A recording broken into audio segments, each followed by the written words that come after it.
राम राम शेतकरी मित्रांनो, आज आपण जे नवीन बनवलेलं जीवामृत आहे हे आपण जमिनीतून प्युअरमध्ये देतोय। कारण भरपूर पाऊस पडलेला आहे आमच्याकडे, म्हणजे जनरलच पाऊस आहे, ओलावा भरपूर आहे, त्यामुळे आपण याला डायरेक्टमध्ये देतोय। आता डायरेक्टमध्ये देताना आपल्याला मात्र एक खड्डी आड हे देतोय। याला मेन कारण असं की आपण आता जमिनीतून पाणी देऊ शकत नाही।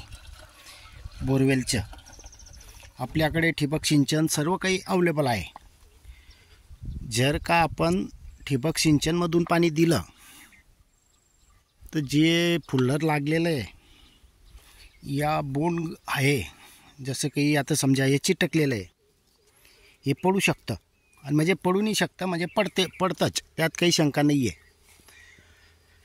कारण जास्त पाणी असल्यामुळे बोरवेलचं पाणी काळं पाणी दिल्या गेल्यानंतर तो प्रॉब्लेम जास्त येतो। आपल्याला मागे 3 वर्षापूर्वी अनुभव आलेले, त्याच्यामुळे आपण दरवर्षी ज्या काही आपल्या निविष्ठा आहेत ह्या मी पंपानं देत राहतो। समजा पाऊस उघडून 5-6 दिवस झालेले आहेत, त्यावेळेला दिलं तर काही अडचण येत नाही आहे। पण समजा तुम्ही ओलावा असताना या पाऊस चालू असताना कधी पाणी दिलं गेलं या निविष्ठाही दिलं गेलं त्याच्याबरोबर, तरीसुद्धा नुकसान होतं। तर शेतकरी मित्रांनो, त्याच्यासाठी आपण पाठीवर पंप घेऊन ड्रिंचिंग करू शकतायत।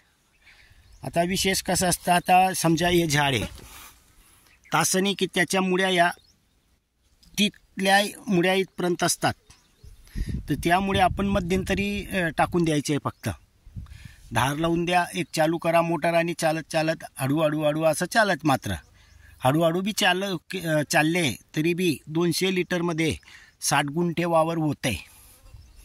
कारण आपण आता 80% क्षेत्र झालेलं आहे, आता तो भाग थोडासा राहिलेला आहे, तो आपण हे करणार आहोत।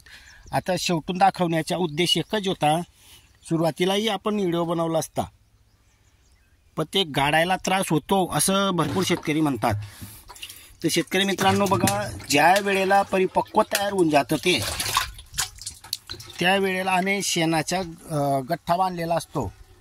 आता काही लोकांचं मत ते की बुवा पिठांना त्रास होतो बुवा किंवा होईल, शंका असते लोकांना, पण तसं काही एक प्रॉब्लेम नाही आहे, तेही दाखवून देतो मी तुम्हाला। आता हे आपण पंप भरतोय, आता हे तुमच्यासमोरच भरलेलं आहे।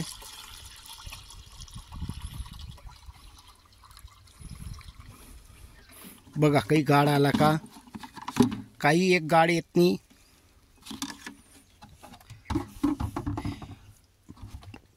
शेतकरी मित्रांनो बघा, पंप भरून गेलेला आहे।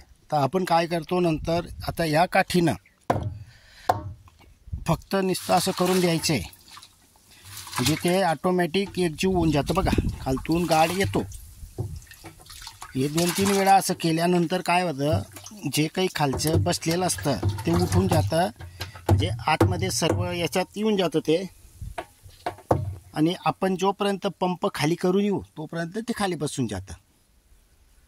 तर शेतकरी मित्रांनो, सगळ्यांना विनंती आहे की बुवा तुम्ही पंपानं ड्रिंचिंग करावी।